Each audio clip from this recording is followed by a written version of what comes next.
Berani tak hadiri undangan Jokowi, terungkap alasan Ayu Ting Ting tak datang di pernikahan Kaisang.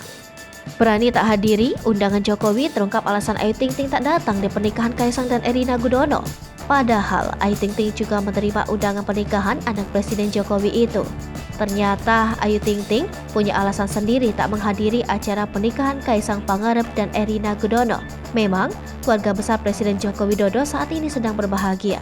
Pasalnya, putra bungsunya Kaisang Pangarep sudah resmi menikah dengan Erina Gudono. Dalam acara bahagia ini, Presiden Jokowi mengundang banyak sekali tamu dari berbagai kalangan. Salah satu sosok yang diundang penyanyi dangdut Ayu Ting Ting. Ayu mengatakan dirinya sangat senang bisa diundang dalam acara bahagia orang nomor 1 di Indonesia tersebut. Namun sayangnya, Ayu mengatakan dirinya berhalangan hadir. Hal ini dikarenakan adik kandung Ayu Ting Ting, Ashifa Nuraini, juga mengadakan acara akikah untuk anak pertamanya. Ayu mengatakan dirinya cukup kaget dan senang lantaran mendapatkan undangan dari Presiden Joko Widodo untuk hadir di pernikahan anaknya.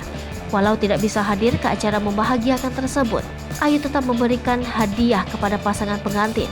Ayu Ting Ting memberikan pasangan Kaisang dan Erina berupa karangan bunga.